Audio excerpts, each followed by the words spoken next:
નમસ્કાર વિદ્યાર્થી મિત્રો. હવે આપણે આજથી નવો પાઠ શરૂ કરવા જઈ રહ્યા છે, ભારતનો સાહિત્યિક વારસો. મિત્રો, આમ જોઈએ તો આ પાઠની અંદર તમારે વધારે ને વધારે પાકું કરવાનું, યાદ રાખવાનું છે. મોટા ભાગે ચર્ચા જુદા જુદા સમયગાળા દરમિયાન થઈ ગયેલા સાહિત્યકારો વિશેની માહિતી અહીં આપવામાં આવેલી છે. માહિતી મતલબ ઇન્ફોર્મેશન એક પ્રકારની કે જે તમારે પાકું કરવાની, અને આ માહિતી એવી છે કે જે તમને ભવિષ્યમાં પણ ઘણી બધી ઉપયોગી થશે. ખાસ કરીને જ્યારે તમે સિવિલ સર્વિસીસની એક્ઝામની તૈયારી કરતા હોય, યુપીએસસી જીપીએસસીની પરીક્ષાઓની તૈયારી, ત્યારે આ માહિતી ખૂબ જ ઉપયોગી થતી હોય છે. માનવીએ પોતાના વિચારો, ભાવો, લાગણીઓ અને ઉર્મિઓ વગેરે અન્ય માનવીને કે પ્રાણીને પહોંચાડવા માટે કેટલાક હાવભાવ કે ચિત્રોનો આશરો લીધા અને કેટલાક ધ્વનિઓ પણ કર્યા હતા, અને સમય જતાં એમાંથી બોલીનો ઉદ્ભવ થયો. આ બોલી જ્યારે દિવાલ ઉપર, દિવાલ ઉપર કે ઝાડની છાલ ઉપર કે પછી પાંદડા ઉપર લખવાની શરૂઆત થઈ, અને એ લખવાની શરૂઆત એટલે લિપિ. લિપિના જુદા જુદા આકારો અને સંકેતો ભેગા કરી અને એ લિપિમાંથી ધીમે ધીમે જેમ જેમ મનુષ્યનો માનસિક વિકાસ થતો ગયો, એના મગજનો વિકાસ થતો ગયો, એવી રીતે એમણે આગળ જતાં ભાષા છે એ ભાષાનું ઘડતર કર્યું હતું. અને આમ ધીરે ધીરે ગુફામાં રહેતો આદિમાનવ કોલસા વડે ગુફાની દિવાલો ઉપર ચિત્રો લીટા કરતો હતો, એમાંથી ચિત્રો દોરતો થયો. એ ચિત્રોમાંથી અમુક સંકેતો એણે આઈડેન્ટિફાઈ કરીને અલગ તારવ્યા, એ પ્રકારના ધ્વનિઓ, અવાજો શરૂ કર્યા, અને આમ ઉત્ક્રાંતિવાદ સાથે સાથે જેમ જેમ મનુષ્યના મગજનો વિકાસ થતો ગયો, અન્ય વિકાસની સાથે સાથે તે પોતાની લાગણીઓ અને પોતાની ઉર્મિઓ છે એ વ્યક્ત કરવા માટે એક ભાષાનું એમણે ઘડતર કર્યું. સમયાંતરે પોતાના વિચારો અભિવ્યક્ત કરવા માટે ભાષાનો ઉપયોગ થયો જોઈ શકાય છે. જ્યાં જ્યાં સંસ્કૃતિનો વિકાસ થયો, જ્યાં જ્યાં મનુષ્ય સ્થાયી થયો, સાથે રહેતો થયો, ધીમે ધીમે એકબીજા સાથેના વ્યવહારો વધતા ગયા, ત્યાં ત્યાં જુદી જુદી ભાષાઓનો ઉદ્ભવ થયેલો જોવા મળે છે. આગળ જતાં ધીમે ધીમે આ જે ભાષા છે એ ભાષાની અંદર જુદા જુદા પ્રકારનું સાહિત્યનું સર્જન થવા લાગ્યું. પ્રાચીન કાળથી ભારતીય સાહિત્ય તેની વિવિધતા અને વિશિષ્ટતા માટે પ્રખ્યાત છે. મિત્રો, અહીં તમને 3 ગુણમાં એક પ્રશ્ન પૂછી શકે કે ભારતની ભાષા અને સાહિત્ય વિશેનો પરિચય આપો, તો ભારતના વિદ્વાનોએ ભારતીય સાહિત્યના તમારો જવાબનો પ્રથમ મુદ્દો 2 ભાગ પાડ્યા છે. એક વૈદિક સાહિત્ય અને બીજું પ્રશિષ્ટ સાહિત્ય. બરાબર છે? 2 ભાગ પાડવામાં આવ્યા છે. એમાંનો એક ભાગ છે વૈદિક સાહિત્ય અને પ્રશિષ્ટ સાહિત્ય. આ ઉપરાંત જે હજી સંપૂર્ણ ભાષા તરીકે સ્થાન પામી નથી એવી ઘણી બધી લોકબોલીઓની અંદર પણ, જેને આપણે લોકભાષામાં કહીએ, તો એ લોકભાષાની અંદર પણ સમય જતાં સાહિત્યની રચના થયેલી. જેમ કે ગુજરાતી છે, ગુજરાતી એક ભાષા છે, પણ મહેસાણાની અંદર બોલાતી જે ગુજરાતી છે એ એક લોકબોલી છે. બરાબર? આપણે ગુજરાતીમાં કહેવત છે, 12 ગાવે બોલી બદલે. બરાબર છે? લોકોની બોલવાની લઢણ, લોકોની બોલવાનું શુદ્ધ ભાષામાં કહીએ તો લોકોનું પ્રોનાઉન્સિએશન બરાબર એ બદલતી હોય છે. બરાબર, સૌરાષ્ટ્ર કચ્છમાં આપણે પાણી શબ્દ વાપરીએ છીએ. અમદાવાદ તરફ તમે જેમ આગળ વધતા જાઓ એ પાણી છે એ પોણી થઈ જાય છે. બરાબર, તો આ રીતે એ બોલવાની લઢણ છે એ બદલે એને આપણે બોલી કહેવાય. કચ્છી બોલી છે. બરાબર છે, આ રીતે મારવાડી બોલી છે. ભાષા અને સાહિત્યની વાત આપણે આગળ ચર્ચા કરીશું. પ્રાચીન ભારતીય સાહિત્ય, બરાબર, 3 ગુણની ટૂંક નોંધ તમને પૂછી શકાય. જોઈએ, ભારતના ઇતિહાસમાં આપણે એક નજર નાખીએ તો સદીઓથી વિવિધ ભાષાઓનો ઉદ્ભવ થયેલો જોવા મળે છે. ભારતની અંદર સર્વપ્રથમ જો કોઈ પ્રજા એવી હોય આધુનિક પ્રજા, તો એ પ્રજા હતી દ્રવિડ પ્રજા.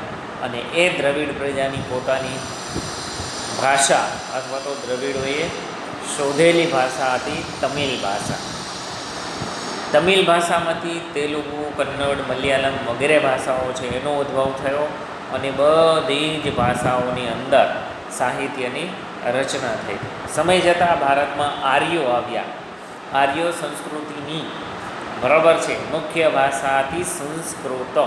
સંસ્કૃત ભાષામાંથી સંસ્કૃતની પુત્રી સમાન એવી હિન્દીનો ઉદ્ભવ થયો.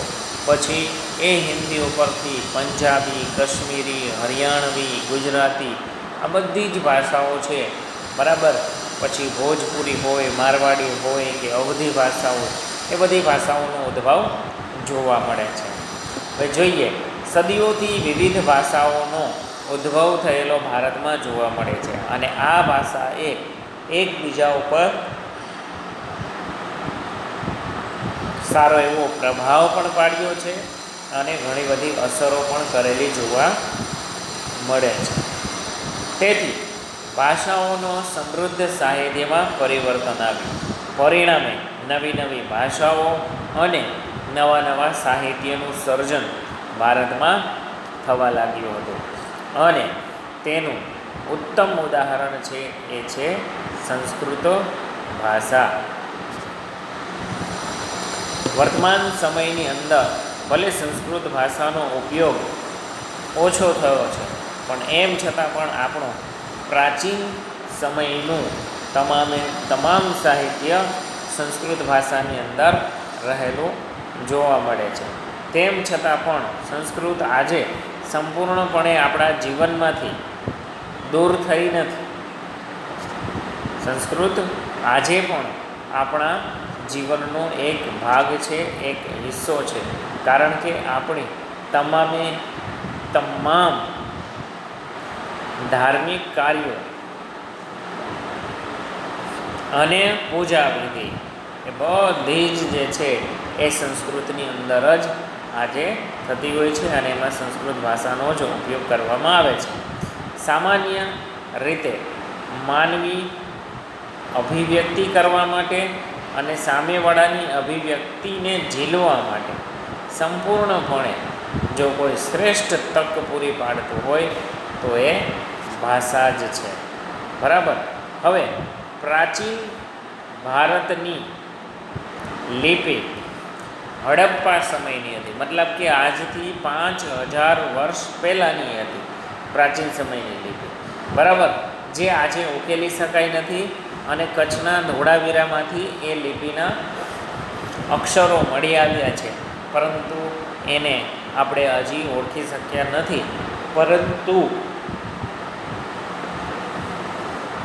આ 10 સાંકેતિક અક્ષરો આપણને સૂચવે છે કે એ સમયના લોકો કોઈને કોઈ ભાષા છે એ ભાષાનો ઉપયોગ કરતા હશે, જે આપણા માટે એક ઉત્તમ માહિતી છે. મિત્રો, તમને ખાલી જગ્યામાં ખરા ખોટામાં MCQમાં પૂછાય એવો એક પ્રશ્ન અહીંયા છે. ભારતની સૌથી જૂની ભાષામાં મેં વાત કરી તો હતી સંસ્કૃત ભાષા. સંસ્કૃત ભાષા બોલચાલની ભાષા હતી. સામાન્ય લોકો પણ સંસ્કૃતમાં વાતચીત કરતા હતા, પરંતુ એ સંસ્કૃત છે, સંસ્કૃતને વ્યવસ્થિત રીતે ભાષા તરીકે ડેવલપ વિકાસ થાય અને એનો એક મહાન ગ્રંથ છે, બરાબર છે, ગ્રંથ છે અષ્ટાધ્યાયી. અને એ અષ્ટાધ્યાયી ગ્રંથ છે એ સંસ્કૃત ભાષાનો વ્યાકરણ ગ્રંથ છે. એ ગ્રંથ લખનાર મહર્ષિ પાણિની હતા. કોણ હતા? મહર્ષિ પાણી, જે સંસ્કૃતના મહાન વ્યાકરણ શાસ્ત્રી હતા. તેમણે પોતાનો ગ્રંથ લખ્યો અષ્ટાધ્યાયી. આ અષ્ટાધ્યાયી ગ્રંથ ક્યારે લખવામાં આવ્યો છે? તો કે ઈસવીસન પૂર્વે. જો મિત્રો યાદ રાખજો, ઈસવીસન પૂર્વે મતલબ કે ઈસુના જન્મના પહેલાં 400 વર્ષ, મતલબ કે આજે 2020 ચાલે છે, તો એ 2020 વર્ષ અને એની પહેલાંના 400 વર્ષ, મતલબ કે આ તો 2400 વર્ષ પહેલાં સંસ્કૃત ભાષાનો ઉદ્ભવ છે, ઉદ્ભવ થયો હોય એવું, અને એને વ્યવસ્થિત લખવાની શરૂઆત કરનાર જો કોઈ વ્યક્તિ હતા તો એ હતા મહાન વ્યાકરણ શાસ્ત્રી પાણીની. બરાબર, પાણીની એ મહાન ગ્રંથ લખ્યો હતો સંસ્કૃતના વ્યાકરણનો, અને એ ગ્રંથનું નામ છે અષ્ટાધ્યાયી. તમને પૂછાય, જો સંસ્કૃત ભાષાને આર્યોની ભાષા, મેં અગાઉ તમને કહ્યું હતું કે આર્યો આવ્યા પછી ઉત્તર ભારતમાં સંસ્કૃત ભાષા છે વ્યાપકપણે બોલાવા લાગી હતી, કારણ કે દ્રવિડોની ભાષા હતી દ્રવિડ ભાષા, જેને આપણે તમિલ ભાષા કહીએ છીએ.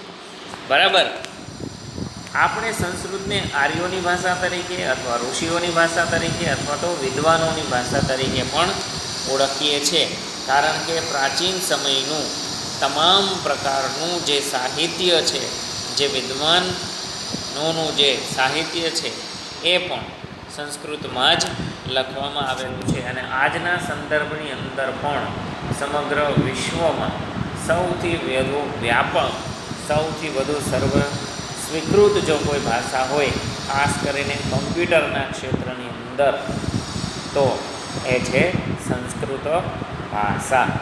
બરાબર છે, જો કમ્પ્યુટરની માતૃભાષા ઇંગ્લિશ છે, પણ છતાં પણ એ સૌથી વધુ સમજવી એને સરળ પડે છે સંસ્કૃત ભાષા. સંસ્કૃત ભાષા મુખ્યત્વે ધર્મ, તત્વજ્ઞાન, જ્ઞાન અને વિજ્ઞાનની ભાષા હતી. સંસ્કૃત ભાષા કઈ ભાષા હતી? તો કે ધર્મ, તત્વજ્ઞાન અને વિજ્ઞાનની ભાષા હતી, કારણ કે સંસ્કૃત સાહિત્યની અંદર આ બધી જ બાબતોનો વિસ્તારપૂર્વક વિસ્તૃત રીતે પ્રયોગ કરવામાં આવેલો જોઈ શકાય છે. હવે આપણો આજનો પ્રશ્ન પ્રથમ, પ્રાચીન ભારતીય સાહિત્યનો પરિચય આપો.